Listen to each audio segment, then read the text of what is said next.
প্রিয় ভাই ও বোনেরা, আমরা প্রতিদিন দুনিয়ার হিসাব রাখি, কিন্তু ভাবি কি আখিরাতের কথা? রাসূল সাল্লাল্লাহু আলাইহি সাল্লাম একটি ছোট দোয়া শিখিয়েছেন, যা আমাদের কিয়ামতের কঠিন হিসাব থেকে রক্ষা করতে পারে।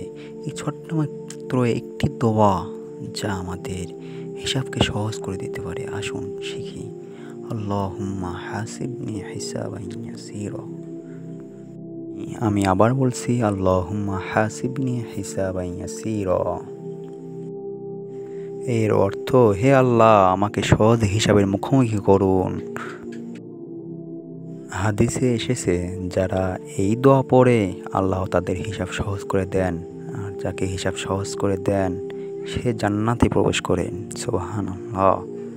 তাই আজকে থেকে এই দোয়া শিখে ফেলুন। প্রতিদিন সকালে, সন্ধ্যায় ও নামাজের পর এই দোয়া করুন। আখিরাতের জন্য প্রস্তুত থাকুন, যেন হিসাব সহজ হয়। আপনার বাচ্চাদের শিখান এবং পরিবার সবাইকে শিখান। ভিডিওটি যদি ভালো লাগে এবং এরকম ভিডিও আরও পেতে ইসলামিক হেদায়েত টিভিকে সাবস্ক্রাইব ও ফলো দিতে ভুলবেন না।